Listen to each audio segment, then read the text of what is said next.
All right. Hello, good evening. Fancy new start. Very cool. Wasn't sure if it was going to work or not, but it's a new thing. So, as anyone that knows me, I'm not Mr. Technical. So, yeah, we managed it. So, hi, Katie, how you doing? Hey, Bruce. I'm doing good. How are you today, this evening? I'm good. Yeah. So, good evening, good afternoon, good morning, and I always ask you this question every week, but just for new people listening in, what time is it? What time is it? It's 10 a.m. my time. 10 o'clock. So Katie's West Coast, America. So I'll tell you what, Katie, I've actually promoted tonight on a couple of other social networks or places, whatever an expression is. Do you want to introduce yourself and say what you do and how you came to be involved with TSM? Yeah, thanks for having me, Bruce. I always love doing these talks with you. I stumbled upon the Sinclair Method in 2017 after I was struggling with alcohol for 10 years. And throughout that 10 years, I was trying to fix my problems with alcohol by quitting drinking or trying to really moderate my drinking and control it. And mostly just kind of quitting alcohol, thinking that was the solution. Then I'd end up relapsing, a month or a couple months later.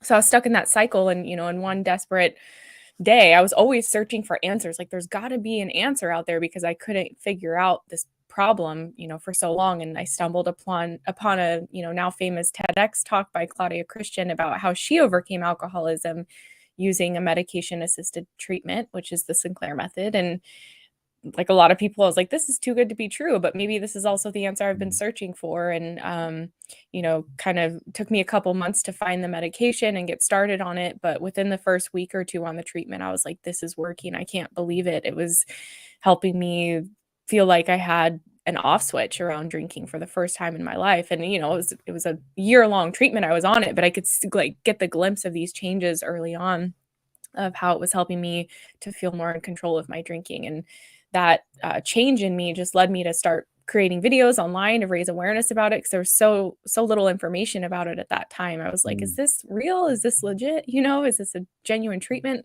And then creating those videos led me into coaching people and group support and one-on-one support, and then to starting what's now Thrive Alcohol Recovery, where we support people through the Sinclair method. So just on fire to raise awareness about this method, as it completely changed my life, and I see it change others' lives all the time as well. And how long had you been drinking for? I mean, at a level where you felt that it was not out of control, but a dependent level, do you think? About 10 years, a little less than 10 years. And, I quit drinking probably dozens of times throughout that time. So there would be a couple of weeks or a couple of months that I'd be sober in those 10 years, but then I'd relapse again and then be sober and relapse. But it was feeling out of control for almost 10 years, to where I remember the first time I'd been drinking really heavily for like a year or two, and I was in my early 20s, and I was like, this is okay. It's what you're supposed to do at this age. But I remember thinking, okay, this is like kind of getting bad. I'll just take a break. And I took a week-long break, and it was the hardest thing I'd ever done. All I wanted to do was drink. All I could think about was drinking. And that's when I realized it was a problem. And that was like the first time that I, tried to rein it in. And it just kind of started this cycle of me trying to control it for almost a decade. And I think we might have a few new people coming in tonight, or a few new people looking at the actual process. I did it last night, so I'm going to pick on you tonight. Good. Could you just explain the basics of TSM and how TSM works? And why is it different to abstinent-based programs, basically, and how it works?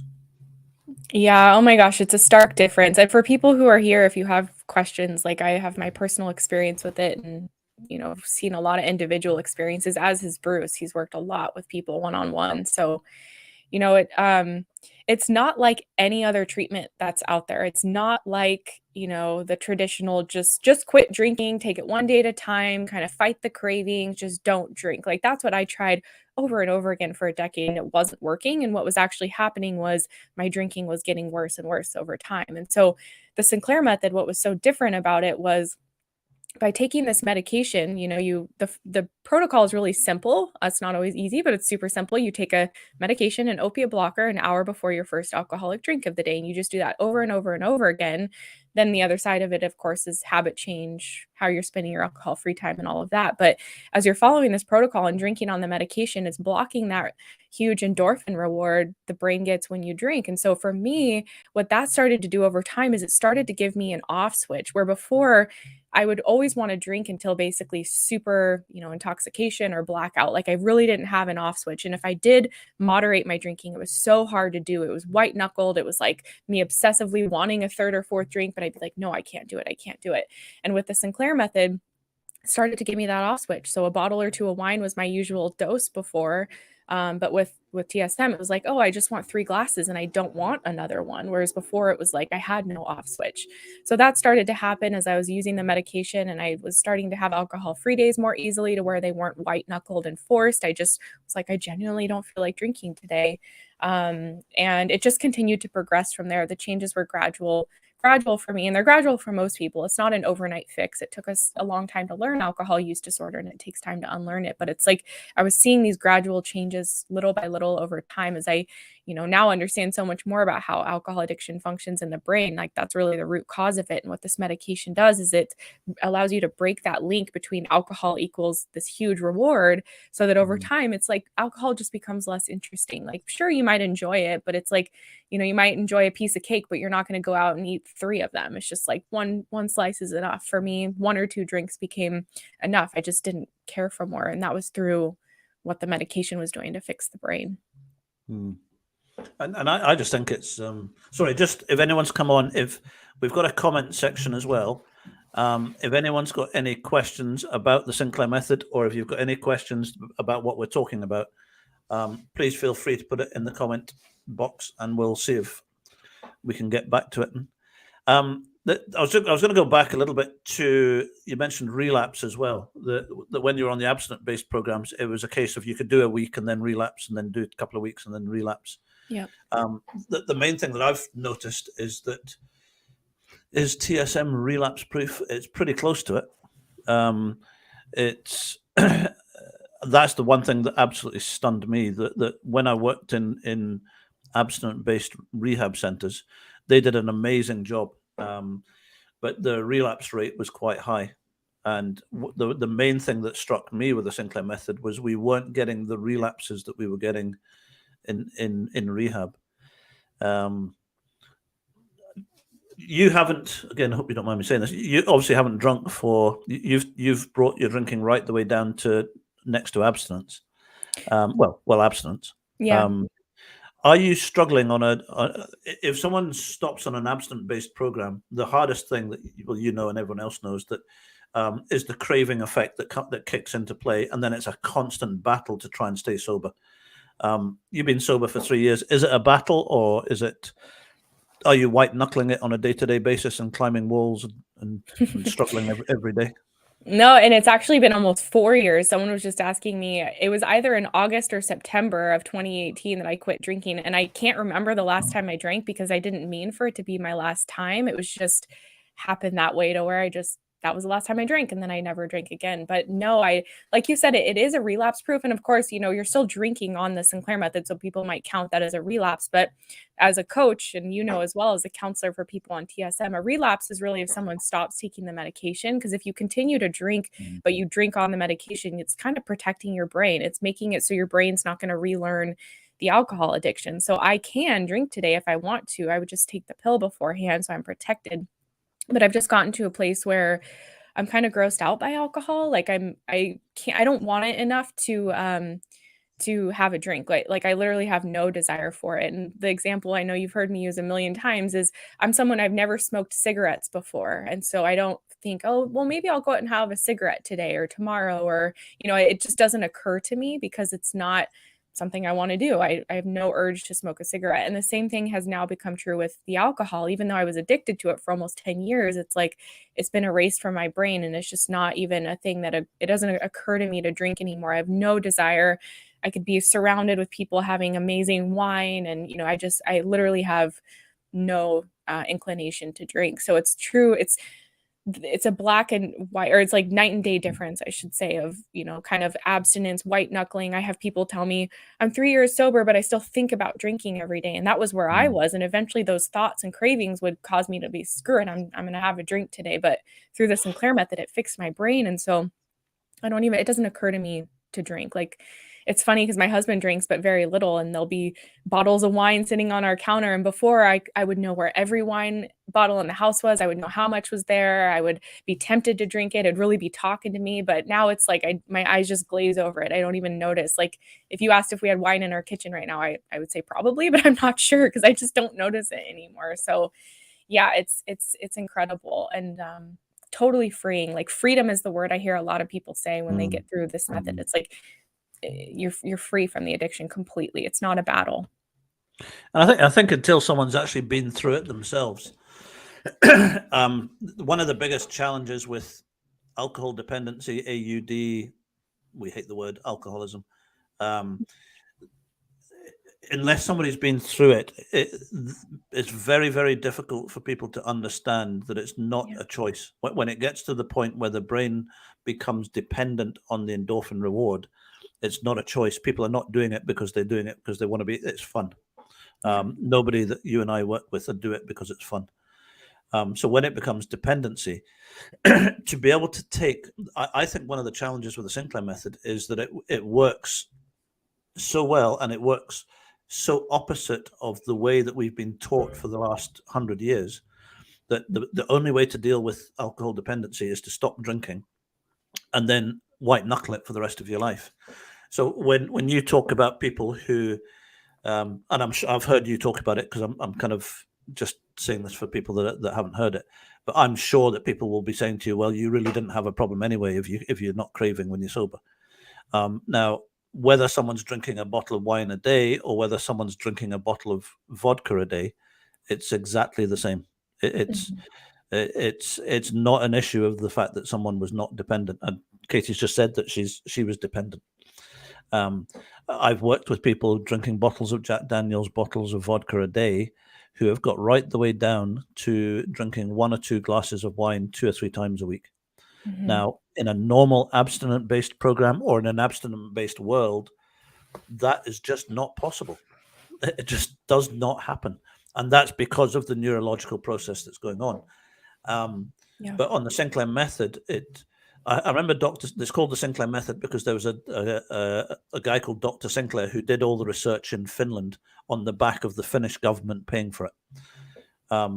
So he said in one of the videos I saw him doing, he said that it de-addicts the addicted brain, because what naltrexone does is it reduces the endorphin reward right the way down, but it also, as a side effect or a side process, it rewires the neurological pathways in the brain. And it's that rewiring of the neurological pathways in the brain that basically de-addicts the brain. So you can take somebody who is a chronic drinker right the way down to someone who's just struggling with dependency at the lower level. And as long as they stay 100% compliant with the medication and they stick to the program, whether it's Thrive or through us here in Scotland, through Alcohol Recovery Scotland, you can get to the point where you can be a conventional, normal drinker again. I spoke to a guy today drinking a bottle of whiskey a day. Now, he has 2 cans of beer on a Friday and 2 cans of beer on a Saturday. Wow. And he's stopped drinking whiskey completely. He has no issue with whiskey. I have never, ever seen in the process taking somebody who is drinking a bottle of whiskey and reducing them down to 2 cans of beer twice a week. I have never seen that happen ever. Yeah. Until I got into the Sinclair method, and it's not just a one-off. Katie and I see it happening regularly. Yeah. And I think that's, sorry, go on. No, just to kind of reiterate what you're saying, like, that is one of the most common objections, is this will not work for real alcoholics. And like, first of all, I'm like, what's a real alcoholic? Like, how do you define that? And you and I have both seen, like, it's not going to work for 100% of people, but it can work for quote unquote real alcoholics or severe alcohol use disorder, just like it can work for someone, I've known people who were drinking less than a bottle of wine, but they were drinking it every day and they couldn't go without it. And so what we appreciate, I guess, about the alcohol use disorder definition is that there's a spectrum. And so it's not like someone has to hit the proverbial rock bottom in order to finally seek help. And honestly, I was praying for a rock bottom when I was really struggling, because I was like, well, maybe that will be my motivation enough to finally quit drinking.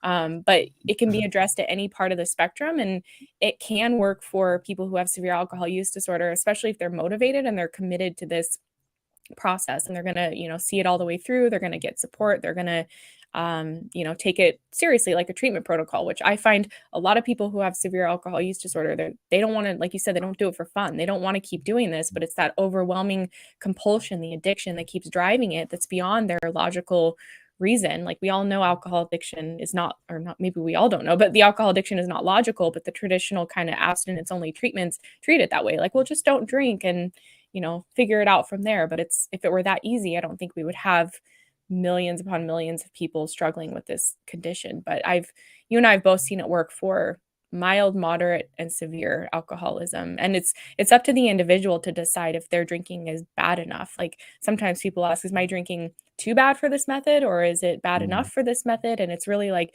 if you feel like it's getting in the way of you living, your best life, then, you potentially have an issue with it, and you can address it through the Sinclair method. It doesn't, you don't have to wait for it to get to a place where it's, terrible. But yeah, it can work for the severe cases. We see it all the time. And sorry, again, if anyone's just joining us, if you've got any questions, please put them in the comments if you want to ask any questions about TSM or anything that we talk about.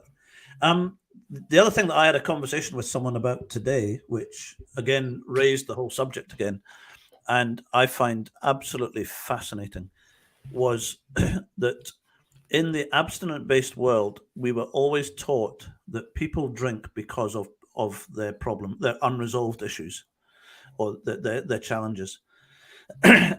So therefore, when someone goes on an abstinent-based process, or they stop drinking, and at some point they relapse, what then happens is that the focus then becomes on the individual, and then it becomes about, okay, that person has relapsed, so therefore there must still be unresolved issues that's creating the person to relapse and to keep going back to alcohol.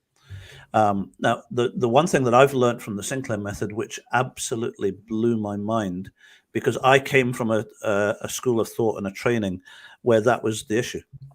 But when I then realized that with the Sinclair method, that someone will start drinking to a higher level because of an experience or a trauma early on in their life, maybe. So that's what creates the increase in the drinking for a period of time. Now, during that increase of the drinking for a period of time, what happens is the brain is releasing huge amount of endorphins. So once you get someone drinking regularly because of a trauma or a situation, at some point in that process, the brain drops into dependency. The brain becomes addicted to that endorphin reward. Now, the important bit that I've absolutely blew me away was at that point onwards, the reason that somebody drinks is not because of the situation, but because the brain is now addicted to that situation. So at that point, the trauma or the issues that caused people to drink and the addiction are now two very, very separate things. So what the Sinclair method does is we deal with the addiction, the neurological condition in the brain. If it is an illness that doctors and everyone has said for years, it needs to be treated with medication and one-to-one support. But the medication, the neurological process is the important bit. So when you deal with it from the neurological process, we can deal with the craving and the addiction. We deal with the addiction. And then there can be professional therapy support if people need it for past traumas, past experiences, and past things like that. When I learned that, it just absolutely blew my way. Now, it doesn't take away that people don't need therapy or they need counseling and support. Absolutely. But the important thing to know is that they are two very, very separate things. If someone stops drinking and relapses, they're not relapsing necessarily because of the trauma and everything else. They're relapsing because the brain, the craving builds and builds and builds, and they give in to the craving and they relapse because of craving, not because of the thing. Sorry, that was a quick. No, that's so well said, Bruce. And I've learned so much from you because you have that background in like the traditional treatment space where I don't. I mean, I just have my individual experience with it. And it's true, even thinking back on the times where I would relapse, I would always blame an event in my life. Oh, this was stressful, or even I felt really good and I wanted to celebrate. It was always like this external circumstance driving me to. And if I didn't desire a drink, I wouldn't have drank. But it was because I was fighting that craving that like I finally used this excuse or that excuse to finally give into it. But it was the underlying desire to drink that was driving my relapses over and over again. And that's what's like, I've shared with you before. I think I was reading a paper recently that said that, people in the alcoholism treatment space agree that this is a chronic relapsing condition. And here in the US, it was saying that 80% or more of people are going to relapse in their first 6 months of treatment. And in my mind, it's just because they call it because it's a chronic relapsing condition, which it is, but we're not treating it as that. We're basically treating it as this logical choice of you keep drinking, just stop drinking, and if, like I said, if it were that easy, people would, but it's like we're being given an ineffective treatment. It's not going to, of course, it's not going to work for the majority of people because it's not like treating the root cause, which as we know now, it's like when you develop alcohol use disorder, it totally changes your brain and it's no longer a logical choice. We're equating it to this survival need. So the desire for it just overwhelms us and we will throw away our career and our health and our marriage and our family to get that drink. That's not logical. People don't want to do that, but it's this primitive urge that's overriding any logical reason. And what we know through David Sinclair's research about the alcohol deprivation effect, it's just that motivation and desire for alcohol increases the more you abstain from it if your brain is already addicted. So that's why people, even 3 years into sobriety, they can have a relapse, or 7 years into sobriety. Like we see that all the time. And that's where you were saying earlier, Sinclair Method being relapse proof, where I've been through some really difficult times since I got sober from this method, and relapsing hasn't even been a thought to me because I don't desire alcohol anymore. It's just like it doesn't occur to me. I'll do other things. And of course, that was a process of breaking the link because alcohol was my favorite coping tool, and I didn't really have any other coping tools when I started the method. And it was a process of teaching myself those, but it became much easier to do when I wasn't just fighting cravings every single day, and I was able to drink when I wanted to, knowing that it was fixing my brain. And that the craving side, the craving side is just blown. That deprivation effect that you're talking about, again, I never knew anything about it, and we never realized in sort of the rehab world that the longest that we were able to keep people sober in a rehab situation or setup because it was a very controlled environment. And we would be testing people. They were breathalyzing them every day, and they weren't allowed out unless they had staff with them and all that kind of stuff. So in that environment, it's quite not easy, but it's a safe environment for someone to stay sober. Now, the minute somebody leaves that environment, they have to go back into life again. The craving is still there. The number of people that relapse a week after they come out of rehab is huge. Because they're just the craving is there. They walk out, they hit some life situation. They're not protected by the rehab, and all of a sudden they have to deal with life again. And all of a sudden they can't cope with that situation. So it's not that situation. The craving is built and built and built and built over the period of time. What people are doing is they're giving in to the craving, but I'll just give you a quick example. That when I was, I used to have people come and knock on my door. Guys who'd been in the rehab for 3-4 months, nicest guys in the world. They would suddenly knock on my office door, come in and say, "I'm not happy that such and such, one of the staff members has said this, this, this, and this." So I'd go, okay, let's sit down. We'll work it out. We'll deal with it. We'll sit down with the staff member. We'll talk to you. We'll find a way through this. The second day they would come into the office, and everything had escalated. So they'd come in the second day, and all of a sudden, "I'm not happy with you." So then it was on to me. It was, "I'm not happy with you. You're the worst manager we've ever had. I'm reporting you," and blah, blah, blah, blah. And then I started to notice the pattern was happening, and it's what I call the 3-day relapse. that people were on day 3. I used to sit there and think, uh-oh, you're on the verge of relapse. I'd learned not to take it personally. It wasn't a staff issue. It was that an individual had to find a reason why they were going to give in to the craving, because they'd always, I can't fight this anymore. I can't fight this anymore. So they have to justify it. And most people that relapse, they'll create an argument. They'll find a reason. They'll have a bad day. Something will come along, but that is not the issue. The issue is the craving. The craving is the issue.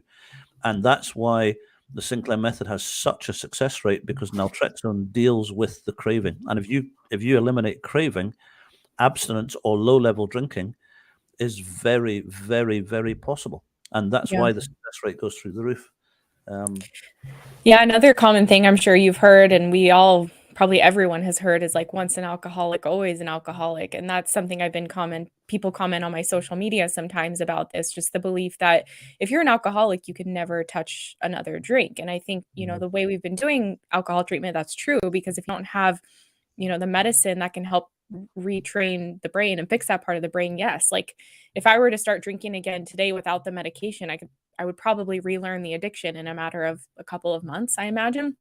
Again, I have no desire to drink, but if that were to happen. But if we use the right tools like naltrexone, it's like, that is no longer true anymore. Once an alcoholic, always an alcoholic is no longer true. People get recovered in the past tense and they move on. And if they want to have a drink, all they have to do is take the medication beforehand, and it's protecting them. It's like wearing a seatbelt in a car. Like, it's your protection, it's your insurance, so that your brain is not going to be getting that huge flood of endorphins again and relearn the addiction. And, sometimes people ask, like, well, so it takes away all the pleasure? It's not fun to drink anymore? And to be honest, I still enjoyed to drink. And I think a lot of people enjoy to drink on naltrexone. It's not like it takes away all the pleasure. It just gives you more of an off switch, so that 1 or 2 drinks feels satisfying and you're kind of like grossed out at the thought of more. Again, back to the cake example. If you have a giant piece of really rich chocolate cake, having another one just sounds kind of gross. It's like, no, I'm good, and so it does that with alcohol as well. And so it's just this amazingly powerful tool that's really changing the beliefs we've had for so long about what recovery from alcohol addiction looks like and can be. And one other thing is, sometimes people will comment and say, oh, so you're just replacing one substance for another, like you're just replacing alcohol with a pill. And it's not replacement, because we know naltrexone's not addictive. It's not something you want to take more than you have to take. It's just this like protection. Like, I know you've talked about, there's medication you have to take for certain conditions like high blood pressure or epilepsy or diabetes. And it's like, you're not replacing, it's just the treatment for it. It's something to protect you from relearning the addiction. So just wanted to share that. Yeah. And just on that subject, I always say to people, and I say to clients as well, that alcohol use disorder, alcohol dependency is a neurological condition. It's not a moral failing. It's not even a spiritual shortfall. That one's a bit of a touchy area in some areas. It's a neurological condition. Now, the way that I explain that to people is that some people's brain produces more endorphin than other people, which is what happens. Now, with my brain, I've got epilepsy. So my epilepsy, I don't understand epilepsy completely, but it either produces too much electricity or it goes off in random routes, which is probably more the case. But the brain's only way to deal with that is to have a seizure. So I always say to people, if I went to the doctor and said, listen, doctor, I'm having a lot of seizures at the moment, can you help me? Now, the doctor would then turn around and say, okay, if the doctor turned around to me and said, well, hang on, Bruce, stop having seizures, stop trying to draw attention to yourself, go to your local epilepsy support group and everything will be fine. And I'd be saying, well, hang on a minute, there's a medication, or there are medications available for epilepsy. I have a neurological condition in my brain. It's not a moral shortfall. It's not that I'm a bad person. It's not that I'm making bad decisions to have seizures. There's something's not wired up right in here. So therefore, there is a medication that helps and assists that. And therefore, I can now carry on a normal life. I haven't had a seizure for 18, 19 years or something. Wow. Because I take the medication every single day. I can drive. I can do whatever I want to do. Alcohol use disorder is exactly the same thing. It's not electricity, it's endorphin. There is too much endorphin being released. And until we start to treat it as that, we're always going to have this this revolving door of rehab. We're going to have this revolving door in AA. As much as AA is good and it works for a lot of people, it's great. CA, NA, smart meetings, they work for some people, but there's a constant revolving door, and we need to get away from that whole process, and we need to start to understand that it's a neurological condition that can be treated with naltrexone with medication alongside, as somebody is reducing, a one-to-one support program to help them come reduce down the way as they come through, which is what we both do.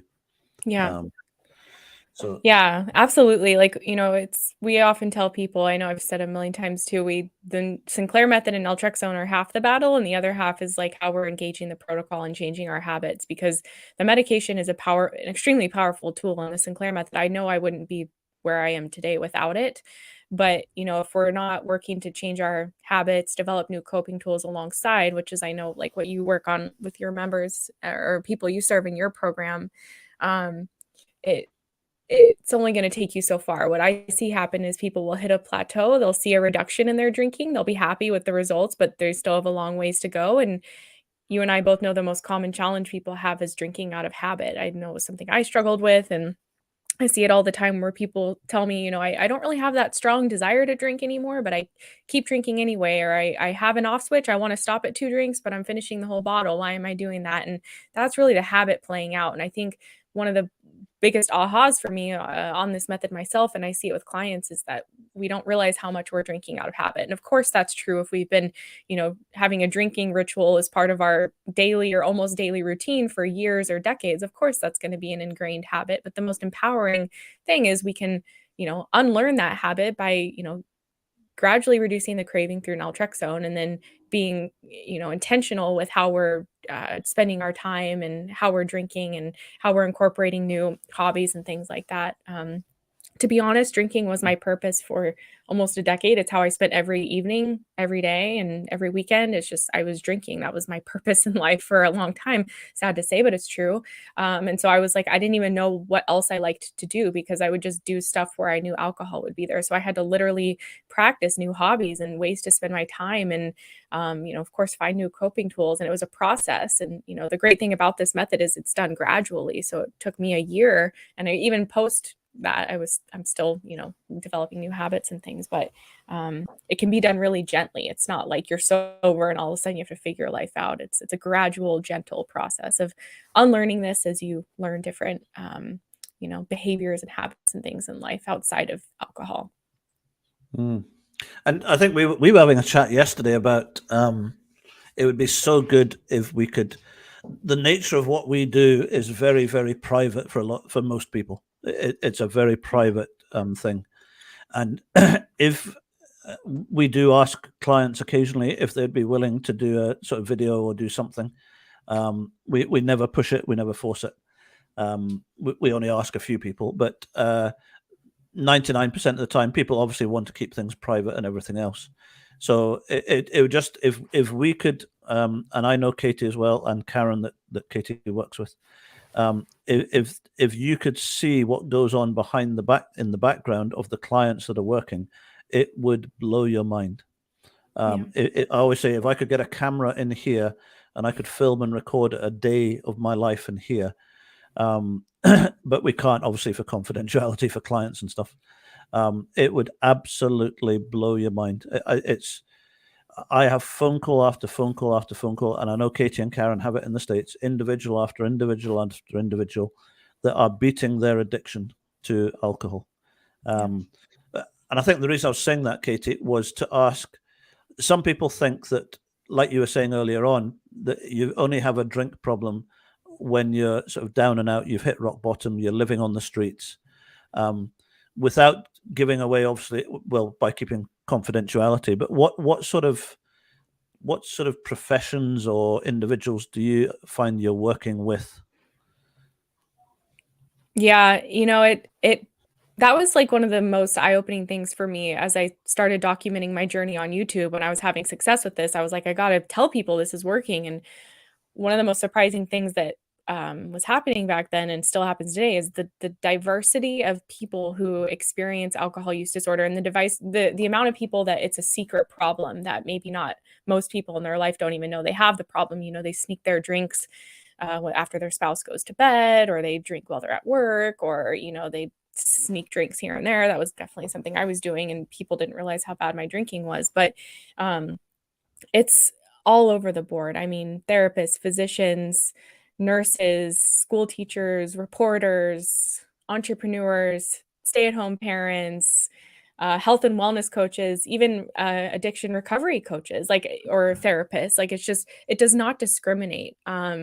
I think people, myself included, kind of assumed it was a person that's over there who doesn't have their life together. Maybe they're not very responsible or very disciplined. But it's oftentimes, I think there was actually a report I was reading that said that successful people tend to have higher rates of alcohol use disorder. And perhaps it's because of the pressure and stress and other things in their life that they're using alcohol, which is a widely accessible, available tool, legal, of course, to cope. And so with anyone can be susceptible to developing an alcohol use disorder with enough repeated use. And that's what I often hear from people, where they'll say, what started as a glass of wine with dinner is now turned into 2 bottles every night. Like, where did this happen? How did it happen? And it's such an incessant progressive thing that kind of sneaks up on you, because the same thing happened for me. I didn't mean to develop an alcohol addiction. It was just repeatedly drinking over time. I just figured it was a phase. Like, okay, I'll just, I won't do this forever. But once I was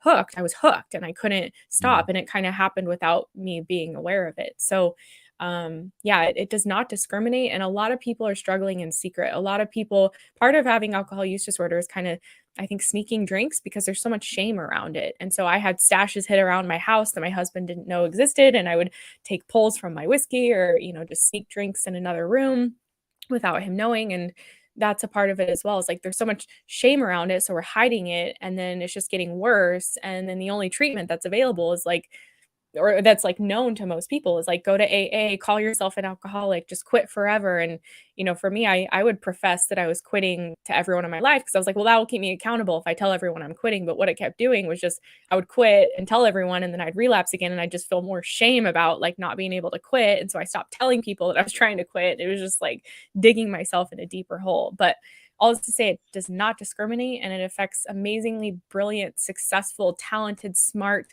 people that have just developed this unhealthy habit. And, it's a learned behavior that we now know can be unlearned through naltrexone and the Sinclair method. Oh, hi, Steve.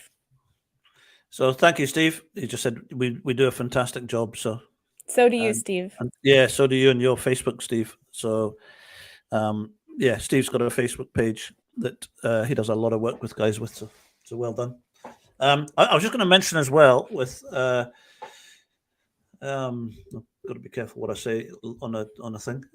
You and I were talking about an individual after the chat we had last night, just to see if there was any extra way of helping. And the one thing that struck me about that individual was that, and the reason I'm saying that's not him, it's right across the board with many people, that what we're dealing with when people come to us with TSM a lot of the times is that they have tried lots of other different processes or recovery models.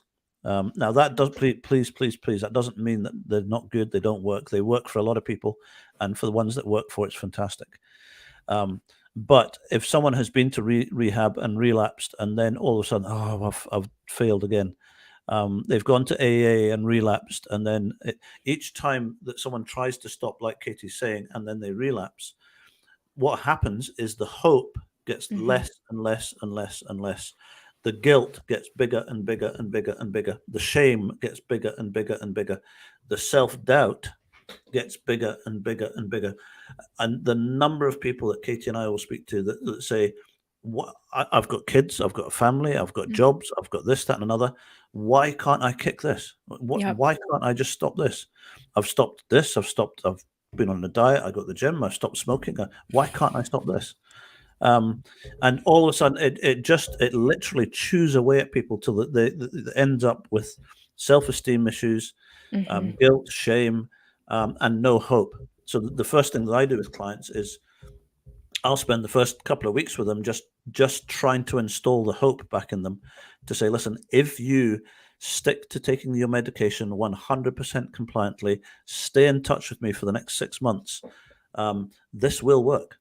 I have never, and I'm starting just to say this openly now, I was always a bit wary of saying it, but I have never seen somebody who has not been 100% compliant and stayed in touch with me that it hasn't worked for. Yeah. Now that's a bold statement to say, but if you're medical, if you're government, if you're just a person struggling with drinking, then I challenge you to speak to me about it. Yeah. Because I will blow you out the water, and I've got no shame to do it, because like Katie was saying, is that yes, AA and everything else works well for a percentage of 5 to 10% people, and it's great for those people. But what we're talking about is the other 90%, that 90% of the population that are trying to stop drinking cannot do it.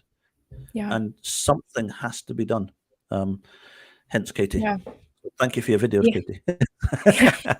Well, and I feel the same kind of conviction, Bruce, and I'm honestly very grateful for my personal experience with it, because that alone, like, yes, we see client after client and people succeed, but for me, I have that personal conviction where, like, I know this worked after nothing else did. And even at an addiction conference recently, I was talking to a really well-respected physician in this space who's known about naltrexone since the 80s. And I was like, why hasn't it taken off more? And he's like, well, we just believe it's better for people to be abstinent, so we don't want to promote the harm reduction. And I was just like, I was very respectful, but I was like, that with 80% or more of people relapsing in 6 months, like, are they really going to be abstinent? Is that the best choice? But it's just, I remember there's the study that was done years and years ago where they were recommending that surgeons should wash their hands before surgery and that it would reduce infection and all of this. And I was chatting with a doctor friend, and I think it took 40 years for them to finally adapt that best practice of washing your hands with soap and water before doing surgery. So I was like, I guess that's why it's taken so long for this method to catch on. It's just,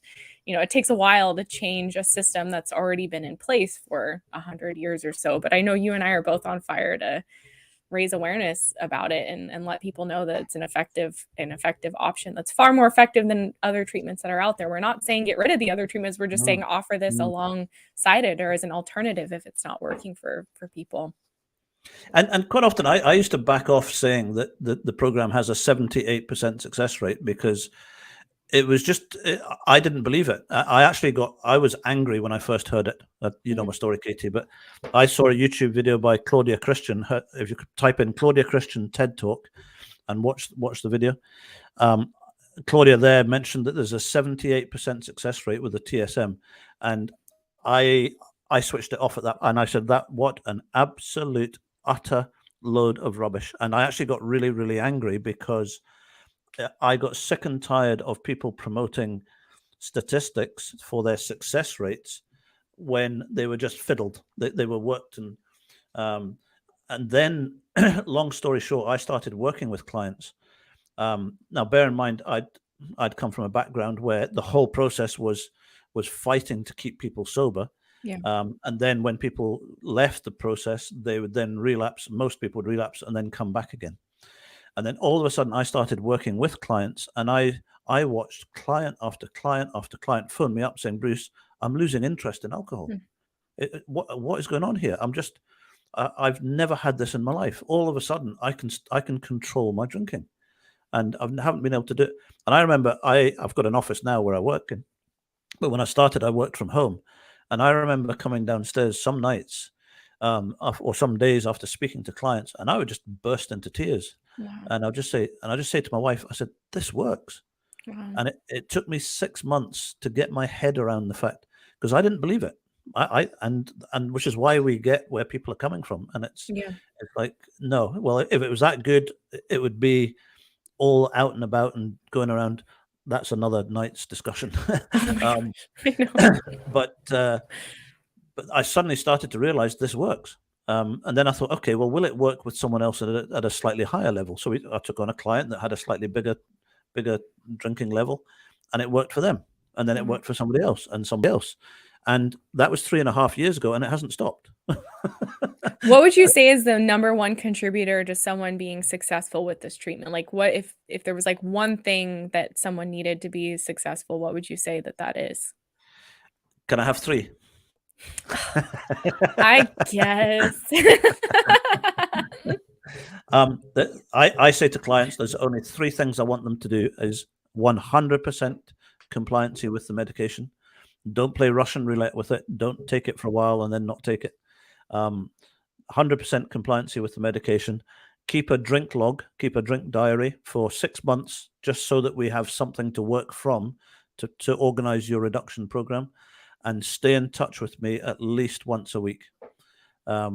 And doing those three things. So as you know yourself, as people are going down, it will level out for a little bit. They might have a bad week where it goes up a little bit, but we can talk them through that. There's reasons why that happens.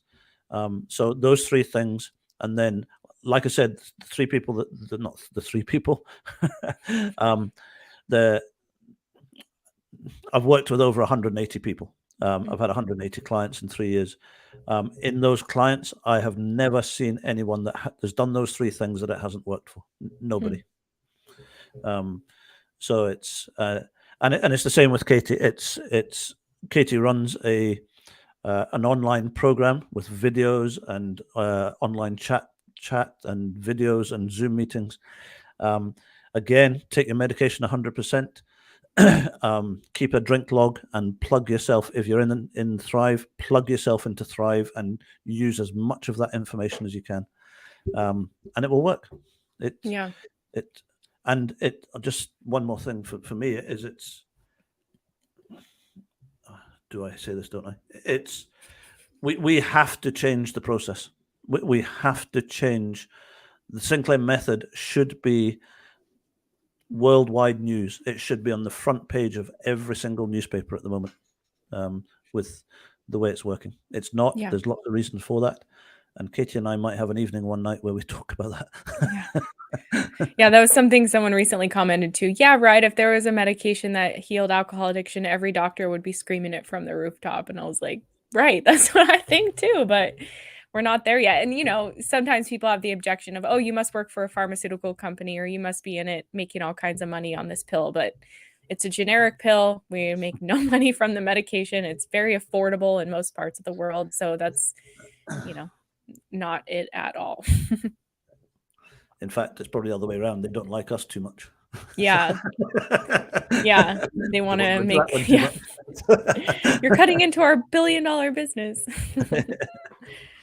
So what would you say is what would you say is the important things or is there anything out with the three?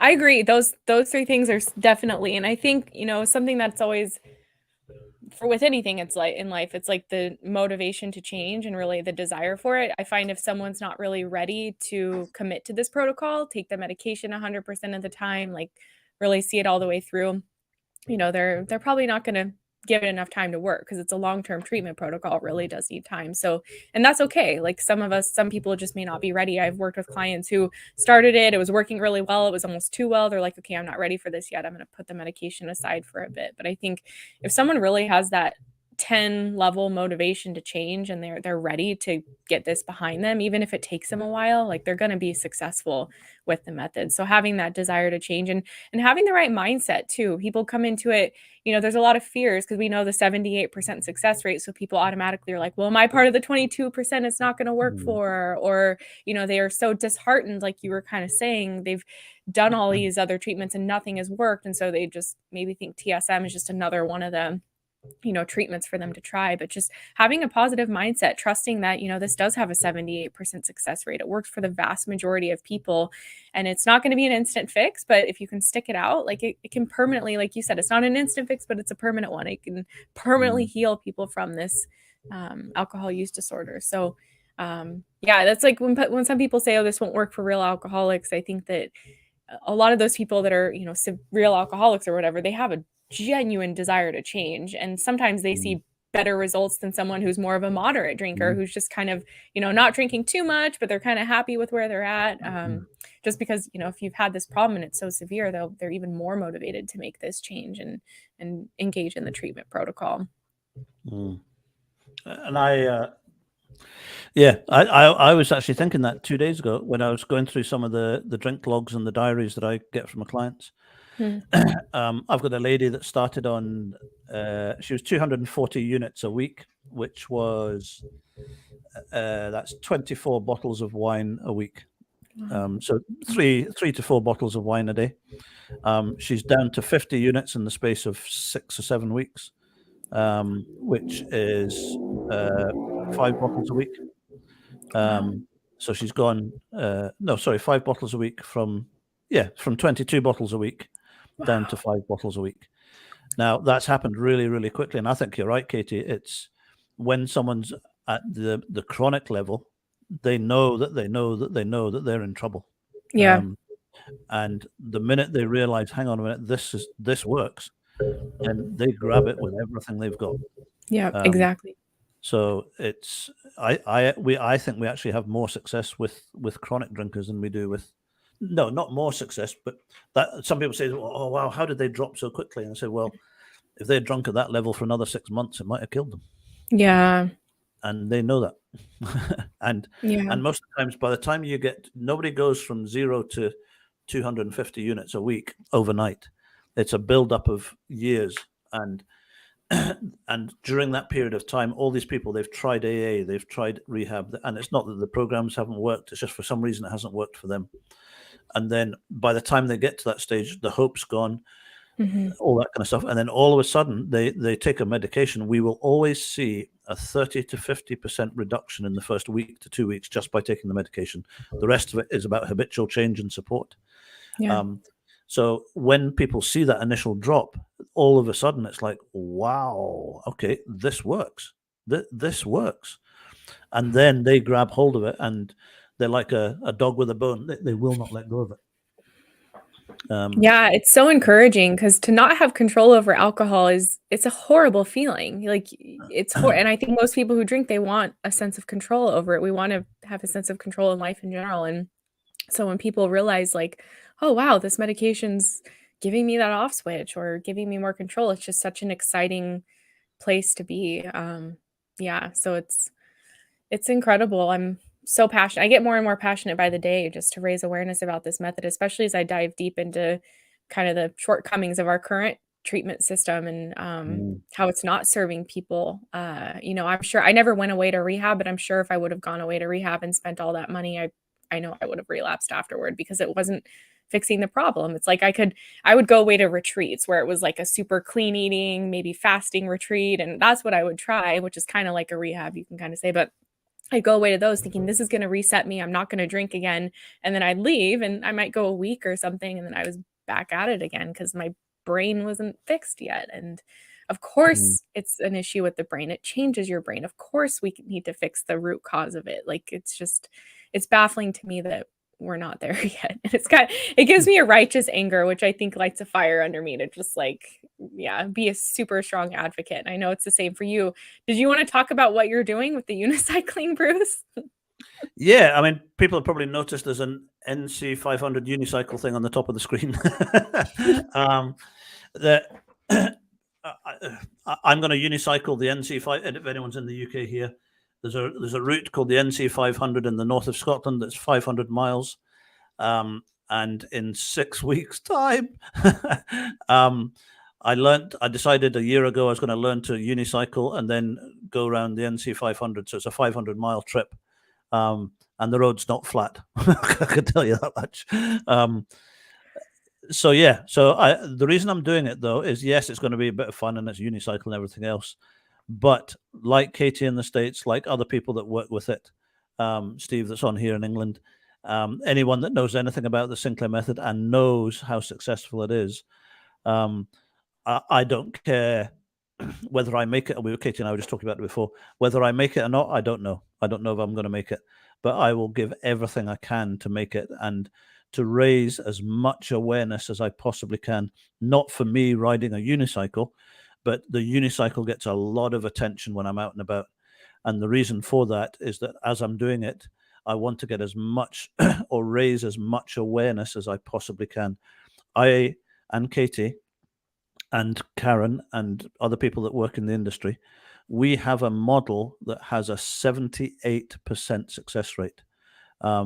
I've worked in the industry. I've worked alongside AA groups, CA groups, NA groups, Smart Meeting, what we call Road to Recovery up here in Scotland. That's a really good group. Private rehabs, council rehabs, NHS rehabs. I have never. They're good. They all have their place and for people, but I have never seen a program like this. I don't know what it's like in the States, Katie, but you can probably add up the figures. We've got 6 million people in Scotland, and we've got 50,000 children living in homes where one or other of the parent is alcohol dependent. Wow. 50,000 children. Wow. It's not right.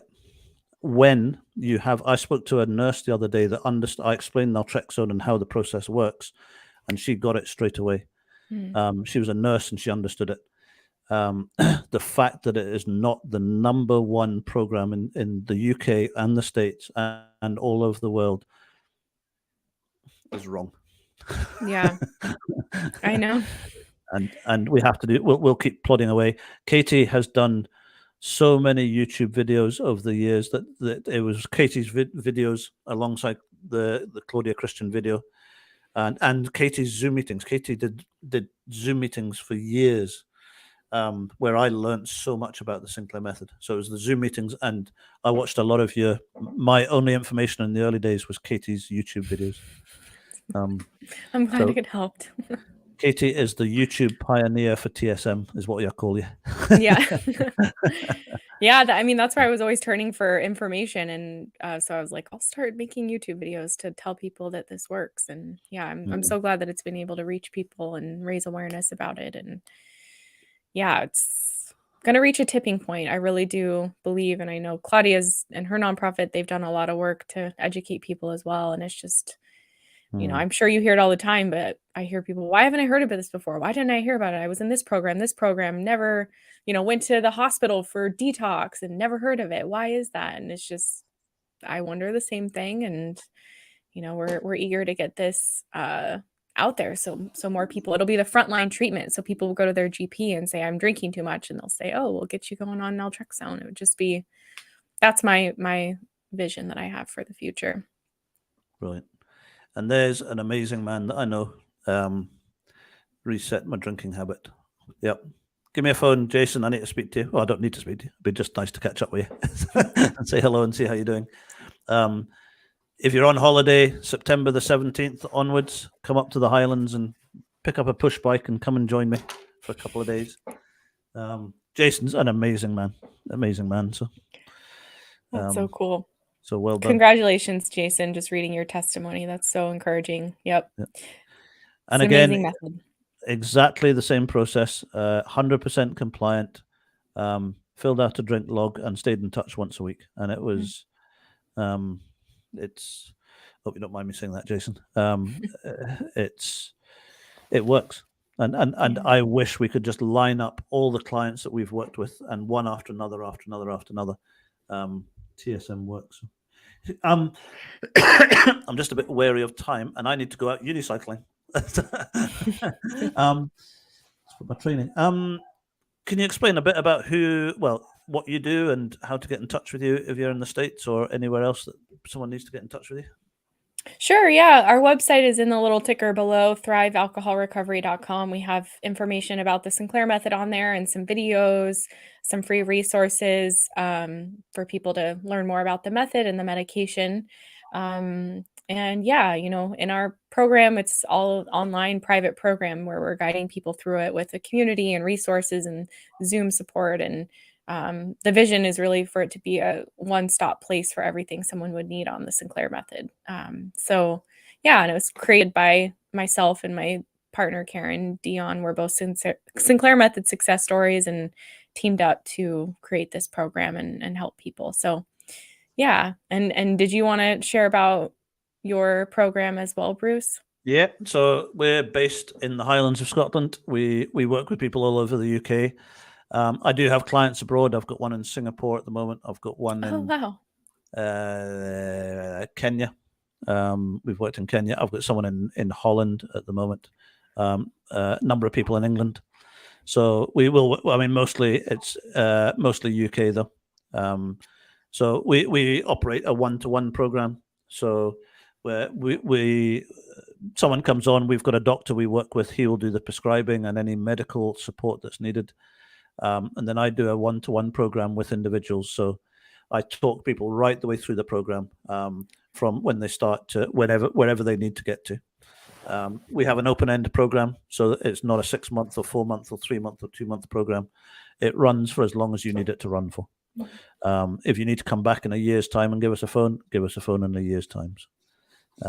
We just want the correct outcome rather than. I don't drive a Rolls Royce or a Mercedes, and I don't think Katie does either. You drive a unicycle. So yeah. So okay, thank you again, Katie. We're here the first Wednesday of every month. I might not be here the first Wednesday of October, and I believe that Katie's on holiday that time as well. Katie might even be in the Highlands of Scotland if we can convince her. Yeah. Yeah, we'll see. It's a long shot. At the moment, it's a long shot, but we'll see. So if you can get here for the 17th of September, when I start my unicycle, you can come and cut the ribbon and stand beside the bagpiper and listen to the bagpipes. That's going to be so cool. I hope it's well documented. I want to watch it on video. So yeah, well, actually, on that point, if anyone wants to follow it, it's on Facebook and it's on NC500 Unicycle. If you go onto Facebook and just type in NC500, all one word, unicycle, and there'll be some horrible videos of some bald man trying to unicycle his way around, even trying to get on a unicycle as you go far. Yeah, even if you're just tuning in for the comedy aspect, I'm sure. When I first started about just a year and a half ago, I used to do live videos all the time. If you go right the way back to the beginning of that page, you'll see me. I couldn't even do 10 yards. I kept on falling off and flattening my face and everything in the middle of winter in the cold. Oh, that sounds miserable. I admire your tenacity, Bruce, and creativity. Well, I mean, we all do it in a different way. So you do it with what you're doing. Yeah, I'm too lazy to do a unicycle. I like to do crazy things, and it's the quickest. I thought it was the quickest way to create as much awareness for what we're doing as possible. Yeah. So yeah. Okay. Well, thank you very much again. Thanks, Bruce. Good to see you as always. And we'll catch up with you soon. And if anyone needs to get in touch with us, either email Katie or email myself here in Scotland if you need any more information or questions. Yep. Okay. Thank you very much. Thanks. Bye.